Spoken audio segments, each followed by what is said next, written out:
ঘনিয়ে আসছে ত্রয়োদশ জাতীয় সংসদ নির্বাচন। পাহাড়ি জনপদে ভোটের হাওয়া আরও উষ্ণ হয়ে উঠেছে।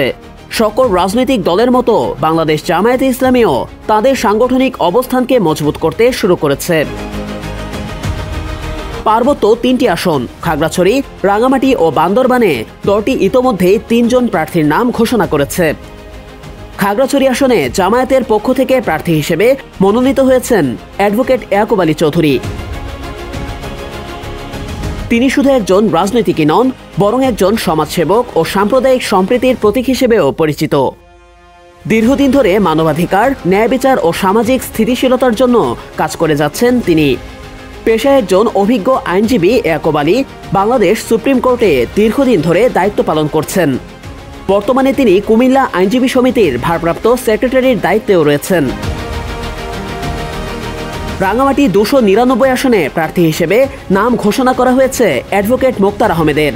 তিনি এই আসনে প্রথম ব্যক্তি হিসেবে আনুষ্ঠানিক প্রচারণা শুরু করেছেন।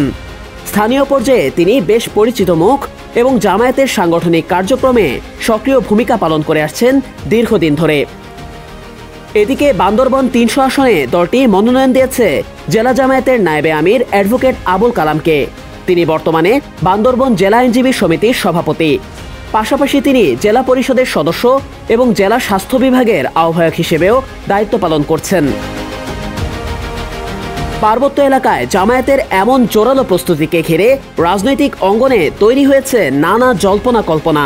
পাহাড়ে এই ৩ প্রার্থী কতটা প্রভাব বিস্তার করতে সক্ষম হবেন, এখন সেদিকেই তাকিয়ে স্থানীয় জনগণ ও পর্যবেক্ষক মহল। জুনায়েদ আহমেদ সৈকত, বিপ্লবী বার্তা, ঢাকা।